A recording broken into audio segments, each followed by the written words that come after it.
Ini rombongan yang dari Bekasi. Cikarang, Sukajaya, Pak. Kemarin ketemu saya. Iya. Bapak namanya siapa? Siman Santoso alias Siman Bodong. Aslinya mana Bapak? Aslinya situ Pak, yang tempat tergusur. Kenapa sampai nggak punya rumah sama sekali? Ya emang dari golongan orang nggak mampu. Gua kan biasanya orang Bekasi itu kan pasti ada keturunannya Pak. Itu dia, mungkin keturunan saya emang keturunan nggak punya rumah Pak. Lah, mungkin dijual dulu Enggak, keturunannya. Enggak Pak. Terus emang saya dulu golongan orang nggak mampu. Bapak saya juga tani kuli. Ya sudah. Tapi Bapak kalau kelihatan nggak mampu gagal. Itu Pak. jangan menonjolkan saya. Ya, itu harus. Duit boleh kagak punya, tapi tampang harus utama. Iya, biar tekor asar kesohor. Iya.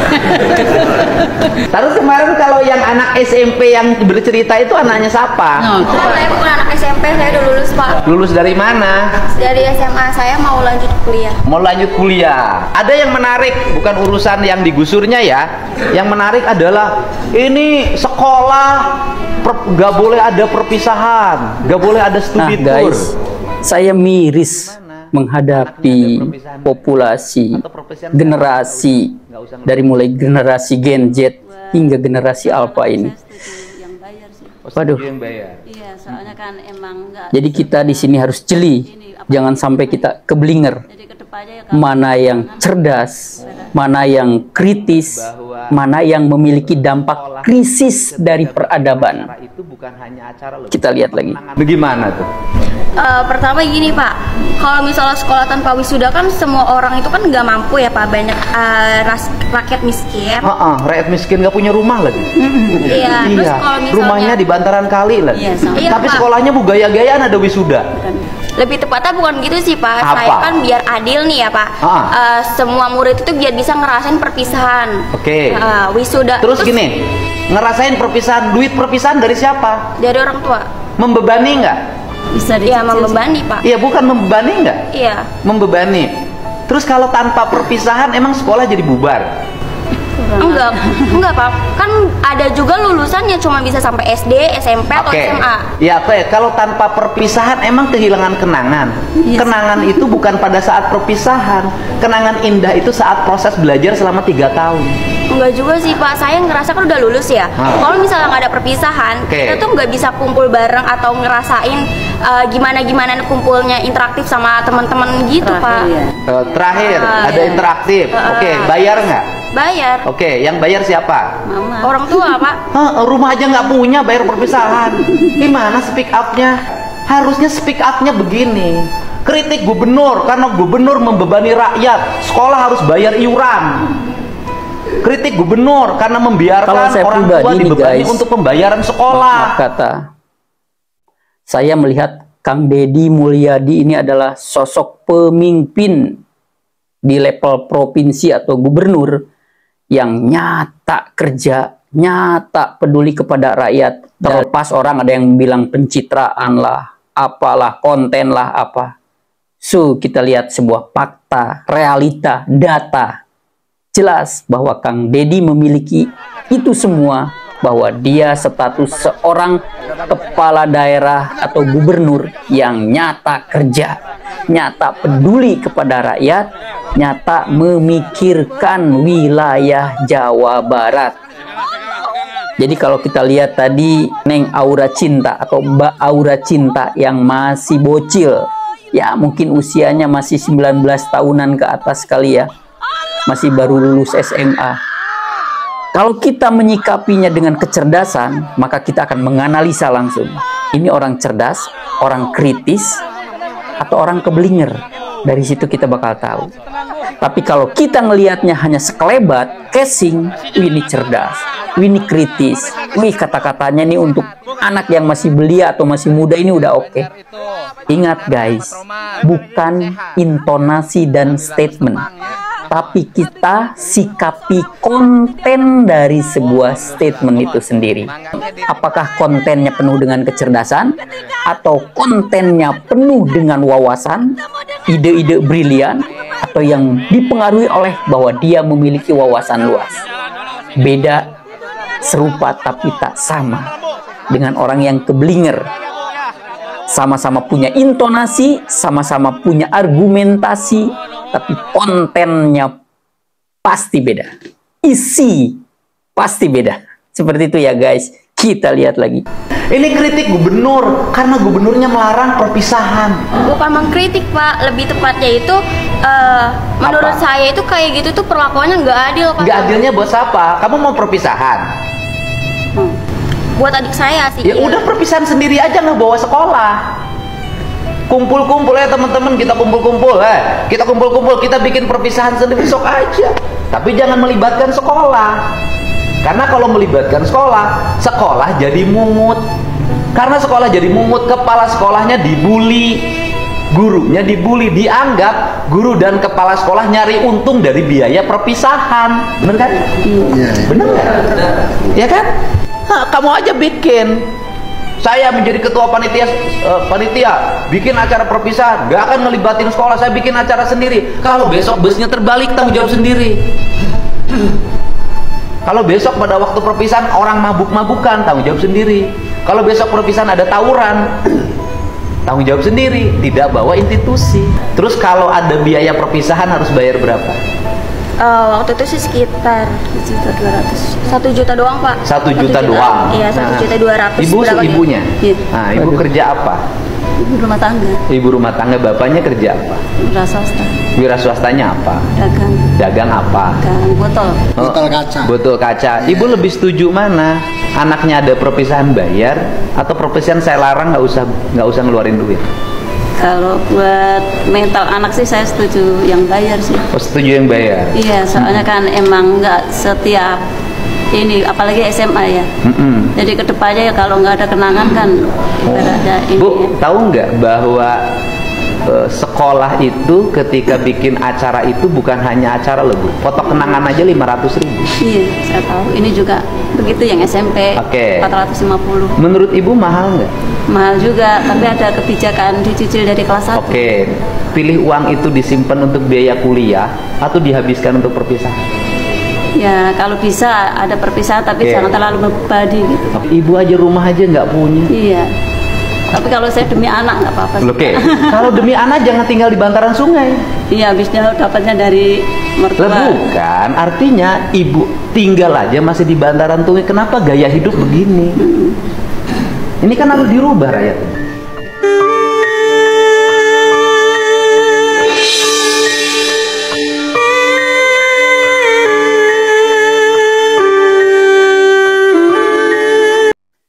Oke guys, assalamualaikum warahmatullahi wabarakatuh. Jumpa lagi bersama saya Adam Jeep, hanya di Adam Jeep Channel. Ingat speak up, ingat podcast Adam Jeep.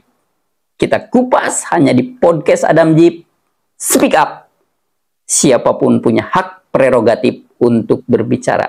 Nah, YouTubeolik semua, kalau kita ngebahas kali ini kita kembali ke situasi perdebatan Kang Deddy Mulyadi di wilayah Jawa Barat, tepatnya di Kabupaten Bekasi atau Pemkab Bekasi, Cikarang, Sukajaya. Saya melihat sosok anak yang masih remaja lah ya, anggap, yaitu Aura Cinta. Dia berdebat, berargumen dengan Bapak Gubernur Jawa Barat. Di sini kita melihat guys, bahwa kita harus hati-hati dan waspada. Dua generasi ini harus kita kontrol. Beda dengan saya lahiran generasi milenial. Sekarang yang harus kita kontrol adalah Gen Z sama generasi Alpha. Dimana generasi Alpha ini generasi digital guys. Kalau kita tidak bisa mengarahkan, tidak bisa membimbing, maka akan menjadi manusia-manusia yang berkamuflase. Kenapa saya bilang berkamuflase? Seolah-olah cerdas, padahal stupid. Seolah-olah brilian, ide-idenya, gagasannya, tapi bodoh. Beda. Jadi, antara casing dengan isi itu beda. Itu resiko dari peradaban teknologi digital. Nah, membahas ini kenapa? Kita lihat dari tadi Aura Cinta. Dia memberikan seolah-olah pertanyaan kritis. Seolah-olah pertanyaan berbobot. Seolah-olah pertanyaan kecerdasan yang dilantunkan atau dilemparkan dari sebuah statement mulut kecil anak yang masih belia, remaja lah anggap ya. Tergantung orang menyikapinya guys. Kalau kita sikapi dengan kecerdasan, ini anak udah jelas, fix kebelinger. Jelas. Tapi kalau kita menganalisanya hanya casing, hanya sekelebat, dianggap ini anak ini, keren nih, pertanyaannya berbobot, statementnya semua kritis, wah, ini anak cerdas, wah banyaklah sanjungan-sanjungan. Tapi ingat, ini kalau menurut saya sebuah generasi yang dampak dari sebuah pergaulan peradaban teknologi digital yang salah kaprah. Akhirnya sebuah dampak krisis psikologis. Kenapa saya bilang krisis psikologis? Jadi bukan kritis, tapi krisis psikologis dari sebuah peradaban.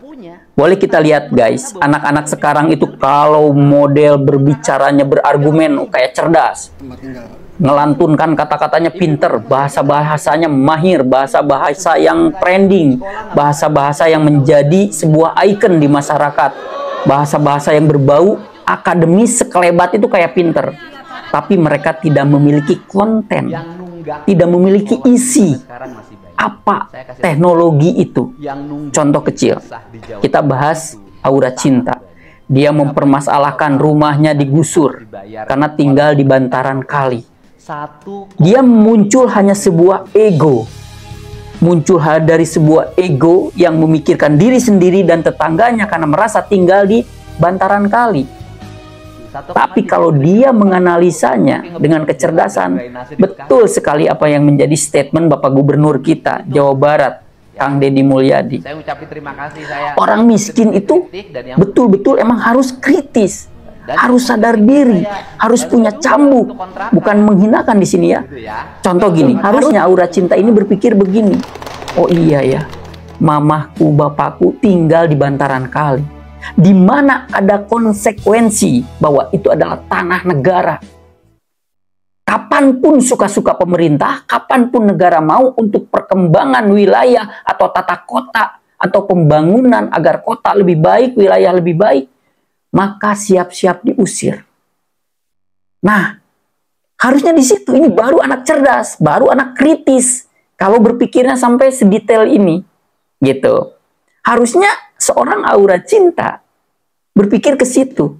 Gimana dia belajar dengan tekun, gimana dia belajar dengan cerdas, agar menjadi orang hebat, orang sukses, di mana bisa mengangkat derajat dan martabat orang tuanya. Khususnya finansial, kesuksesan materi, di mana nanti bisa mengangkat orang tua, memindahkannya dari bantaran kali ke rumah-rumah yang layak. Beli klaster lah, beli kapling mewah lah, dan sebagainya.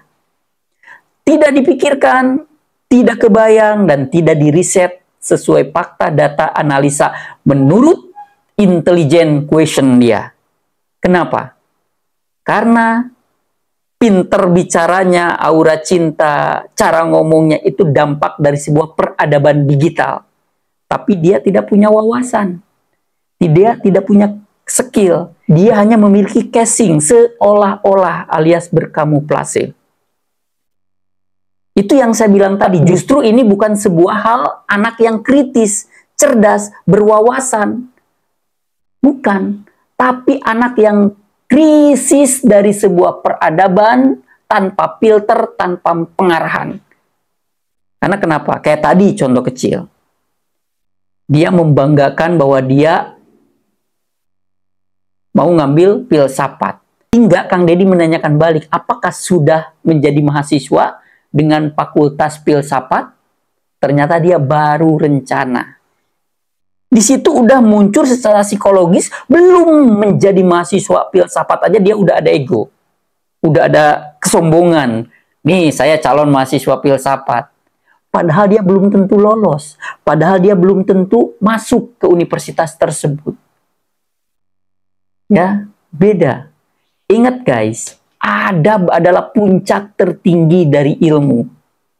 Kalau orang tidak punya adab, anggaplah dia tidak berilmu. Ingat, kita lihatlah konten, isi dari statementnya, isi dari pembicaraannya. Bukan sekelebat hanya nyerocosnya, seolah-olah dia itu berkamuflase, dia anak cerdas, dia anak berwawasan, dia anak yang pintar. Ingat, justru kalau kita analisa ini anak adalah yang mendapatkan situasi krisis dari sebuah peradaban dan teknologi digital. Ingat, anak-anak kita sekarang itu wajib dibimbing. Jangan sampai bukannya menjadi anak yang kritis secara wawasan, secara kemampuan daya pikir, intelektual, atau intelligent questionnya. Justru nanti malah jadi anak yang krisis dari sebuah peradaban. Krisis terhadap psikologis, krisis terhadap wawasan, krisis terhadap kepribadiannya. Beda ya, kritis dan krisis. Nah, seperti itu guys. Oke, kita lihat lagi. Katanya pembangunan, tapi dikorbanin rakyat kecil. Proyek-proyek ini tuh dimundurin, mulai dari larangan motor, sekolah tak wisuda, bahkan bendungannya bikin warga terusir dari rumahnya. Katanya untuk rakyat, tapi kenapa justru rakyat kecil dikorbanin? Kadang gua tuh mikir, apa ini beneran untuk kemajuan? Atau cuma sekedar validasi aja, biar kelihatan beda, biar bisa hebat dari sebelum-sebelumnya. Gak semua orang tuh bisa teriak, jadi gue yang bersuara. Karena diam bukan berarti rela, dan ngomong bukan berarti ngelawan. Hari ini, harga 4 rumah gue digusur. Mungkin itu bisa jadi rumah kalian. Lihat nih, dibungkus rapi sama pembangunan. Tapi keadilan kemana? Kami cuma minta satu, dihargai sebagai manusia. Bu, sama nggak apa-apa loh, bebas aja. Hanya beda gitu masih ngomongnya kadang suka. Ya nggak apa-apa, kan kritis nggak apa-apa. Jurusan apa sekolahnya? Filsafat, Pak. Oh, filsafat, ya bagus lah. SMA-nya ada jurusan filsafat. Ya, jurusan gue makin. Oh, masuk UI-nya filsafat, ya bagus lah. Bang filsafat yang pintar-pintar. Lebih pintar dari saya. Kami. Kasih. Misalnya Bapak juga ngebalik minta pajak sama saya, padahal kan saya miskin. Apakah Bukan minta pajak, saya balik. Anda miskin, tapi jangan sok kaya. Orang miskin tuh prihatin membangun masa depan. Seluruh pengeluaran ditekan, digunakan untuk yang positif. Oke guys, saya malah merasa iba. Karena kenapa? Saya pun sama memiliki anak, cuman anak saya masih SD ya. Saya bimbing. Saya nggak mau saya punya anak yang keblinger. Saya pingin punya anak yang cerdas secara overall, intelligent, quotient-nya, wawasannya, kepribadiannya, adabnya, etikanya. Kalau kita lihat tadi aura cinta. Di saat Kang Deddy menanyakan apakah emang udah kuliah baru lulus atau apa, dia dengan bangganya dia ngambil filsafat. Pas ditanyakan lagi ternyata baru rencana. Nah, saya pertanyakan lagi, apakah udah diterima? Udah jadi mahasiswa di kampus tersebut dengan ngambil jurusan filsafat? Apa hanya baru rencana dan hayalan cita-citanya dia? Lihat dong, Kang Deddy seorang gubernur begitu humble, begitu merayat. Tadi dia semoga mudah-mudahan, biasanya orang-orang filsuf nanti jadi orang pinter. Mungkin nanti lebih pinter dari saya. Itu bayangin seorang gubernur down to earth, humble, dengan congkaknya tadi seorang cinta aura. Salaman aja enggak loh. Salaman, sementara di situ orang tuanya, tetangganya, dan masyarakat di wilayah Bekasi tadi ya, semua salaman loh sama orang nomor 1 di Jawa Barat. Tapi aura cinta dengan congkaknya, dengan bangganya dia bahwa dia seorang filsafat.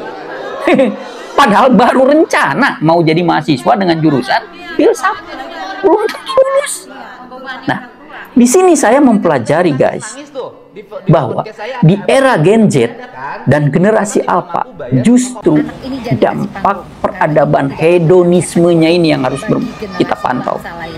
Anak-anak itu udah hedon. Dia tidak pernah memikirkan orang tuanya, gimana sulitnya mencari nafkah. Kayak tadi, udah jelas Kang Deddy itu mau membebaskan apa yang namanya study tour lah, apa yang namanya perpisahan lah, wisuda lah. Jangan sampai menjadi beban kepada orang tua dan keluarga dari siswa. Tapi dengan kebodohannya, dalam artian statement dari aura cinta ini melakukan sebuah kebodohan. Dia nggak sadar, emaknya aja nggak punya rumah, makanya tinggal di bantaran kali. Tapi dia pingin sesuatu yang berbayar, yang ada anggarannya. Coba, ingat guys, kita lihat kecerdasannya di mana, betul nggak? Harusnya kalau emang aura cinta ini seorang anak yang berpotensi, cerdas, berwawasan, dari mulai intelektualnya, intelligent quotient-nya, secara overall ini anak cerdas lah.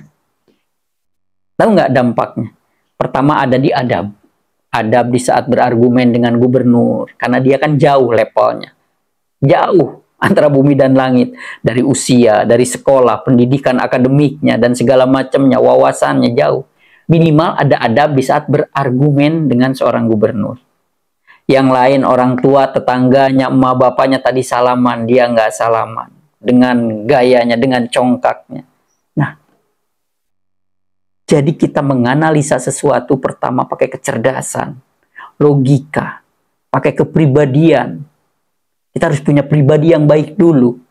Kalau kita nggak memiliki pribadi yang baik, akhlak yang baik, adab yang baik, maka kita mampu menghitamkan yang putih, memutihkan yang hitam.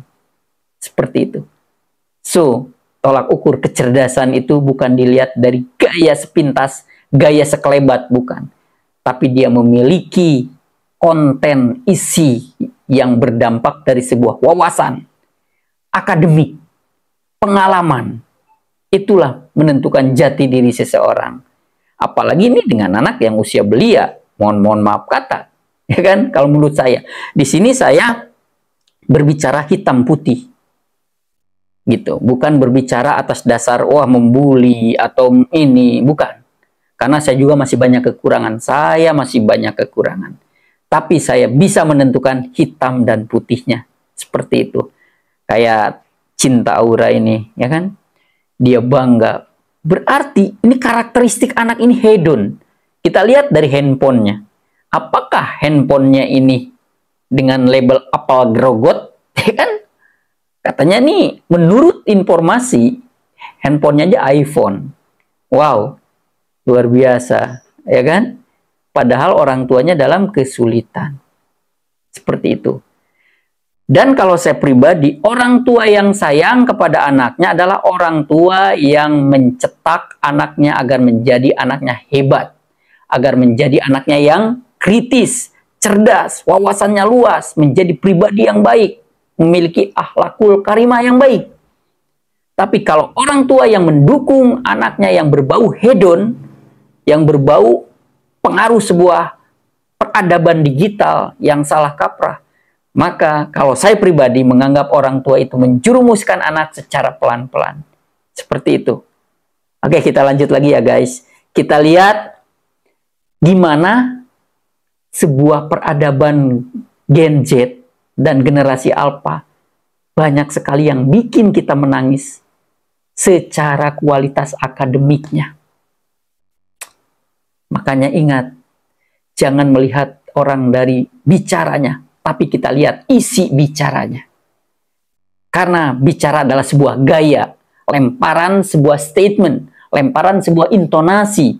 Tapi kita lihat, kita sikapi dengan bijak kontens dari isi pembicaraan tersebut. Makanya kita lihat gimana sih kecerdasan generasi-generasi Gen Z ataupun generasi Alpha. Yuk. Sok, bisa tuh. Setahun tuh berapa bulan? Setahun 12. 12. 2 tahun berapa bulan? Berapa?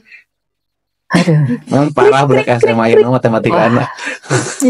Setahun tuh 12 bulan. Iya. 2 tahun berapa bulan?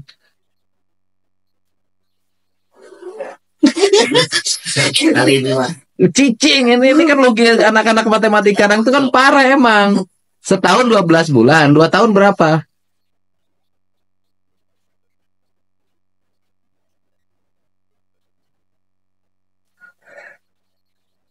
Buat SMA Cibatu, latih anak-anak sekolahnya berhitung dengan baik. Sorry. Setahun 12, 2 tahun seberapa? Dan memang ayeuna budak ayeuna mah kieu rata. Emang tidak jarang ngitung ya HP. Setahun itu 12 bulan. Kalau 2 tahun berapa bulan? Aduh, ngeri banget ya. Bisa seperti ini. Sampai nggak tahu. 2 tahun berapa bulan? Ya ampun. Setahun berapa bulan? 12. 2 tahun berapa bulan? Logikanya nggak jalan. Ini kan logika. Matematika itu kan logika. Setahun tuh 12 bulan. 2 tahun tuh berapa bulan?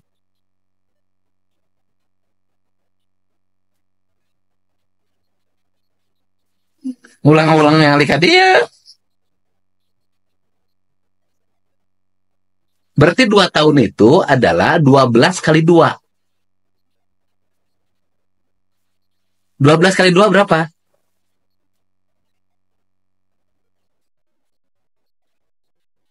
Emang parah SMA itu ya. 12 kali 2 berapa? 12 kali 2 berapa? 12 kali 2.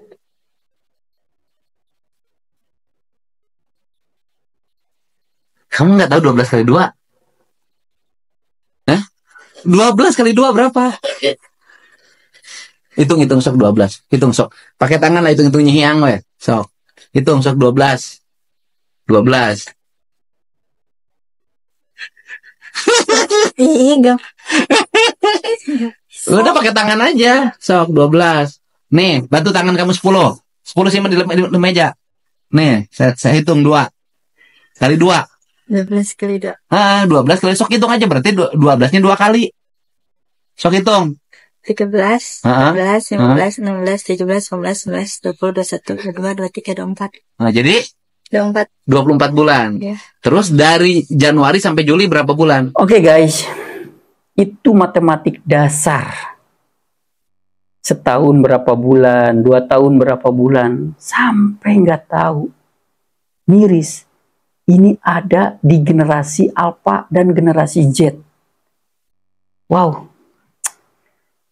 Nah, disinilah guys, kita harus peka, lindungi anak-anak kita, saudara-saudara kita. Kayak kita lihat tadi, aura cinta.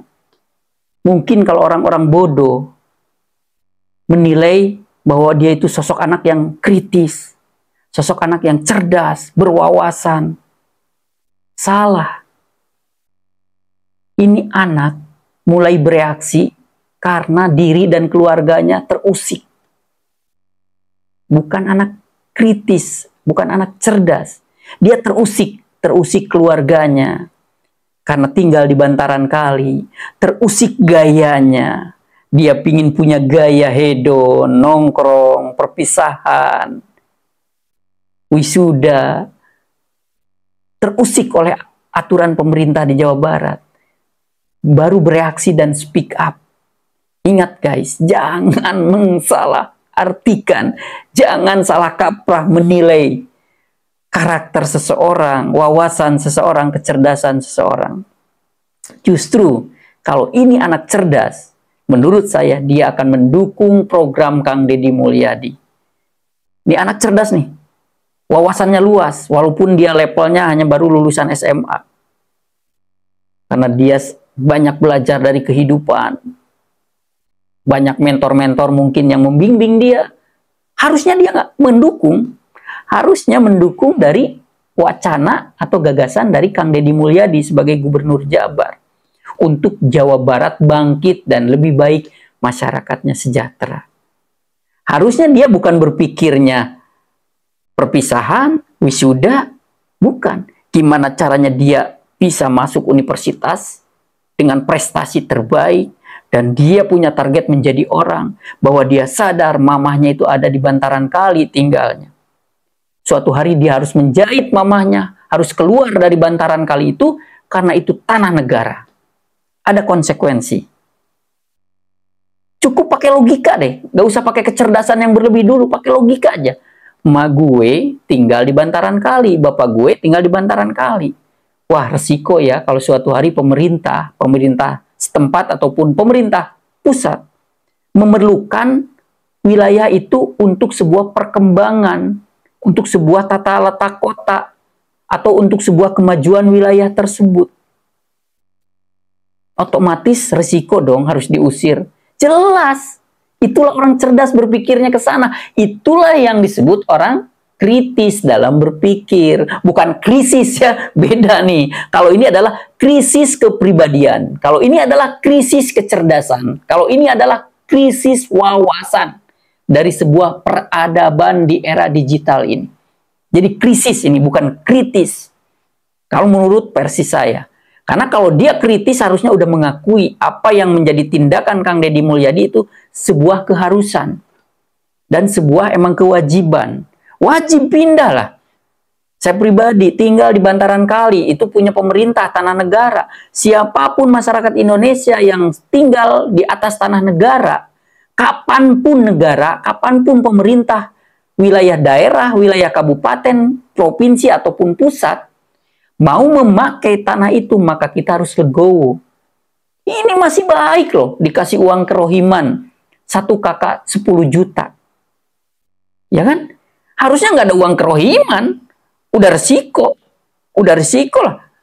Selama ini hidup tinggal gratis di bantaran kali, di atas tanah negara. Tapi kan pemerintah masih perhatian, ada namanya uang kerohiman. Dengan egonya juga tadi, aura cinta ini, dia tidak perlu uang kerohiman itu, yang perlu orang tuanya. Jadi ya itu tadi wajar. Kalau seumpama Neng Cinta Aura ini berargumen, berdebat dengan orang nomor 1 di Jabar. Ingat, prinsip hidup, ada aksi, ada reaksi. Wajar. Aura mau diterima nggak?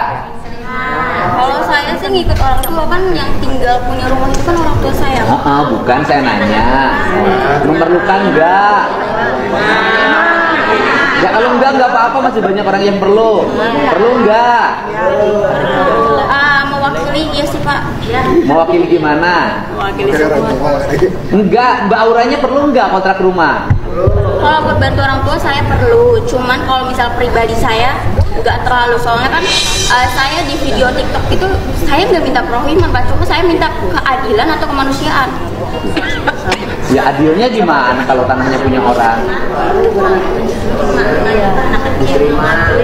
Enggak, saya nanya, mau terima nggak? Bantuannya mau terima nggak? Mau terima nggak? Perlu nggak sih? Kalau nggak perlu jangan maksain. Perlu nggak? Nggak perlu. Mau terima nggak? Ya wes. Biasa namanya juga anak muda. Doain hidupnya sukses ya. Kritis bagus, tetapi harus objektif kan gitu loh. Mana ada orang lain dikritik, orang yang kritiknya diundang. Ya, etikanya nggak ada. Ingat sekali lagi bahwa adab adalah puncak dari sebuah ilmu dan wawasan kita. Makanya kenapa ada ilmu padi? Itulah adab. Semakin ilmunya tinggi, semakin wawasannya luas, maka dia akan semakin merunduk, bukan takut, tapi karena itu pribadinya udah matang, humble, down to earth. Seperti itu. Oke guys, ya itu tadi. Di sini saya juga tidak menggurui karena saya juga masih banyak kekurangan, saya masih belajar dan belajar. Tapi dalam hidup saya masih bisa menentukan mana hitam dan mana putih. Nah itu tadi guys, kita konten terbaru. Saya sangat mendukung Top Marco Top kepada Kang Deddy sebagai Gubernur Jawa Barat. Selamat. Sami Abdi juga warga Jabar ya Kang, sangat mendukung. Malah Abdi pribadi pribados pingin mendukung Kang Deddy itu janten presiden cocoknya. Betul saya mah. Nih guys, Kang Deddy itu cocoknya jadi presiden. Karena kenapa? Dia bekerja nyata. Peduli kepada rakyat nyata. Ingat, tegas Kang Deddy adalah tegas sesuai porsi dan keharusan. Seperti itu. Makanya saya dukung Kang Deddy. Keren banget Kang Deddy. Pokoknya top Marco top.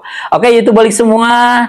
Mohon bantu subscribe, like, dan komennya. Support terus channel Adam Jeep. Mohon maaf ya Adam Jeep apabila ada salah-salah kata, salah-salah ucap. Maklum Adam Jeep hanya manusia biasa yang tidak luput dari hilaf, salah, dan dosa.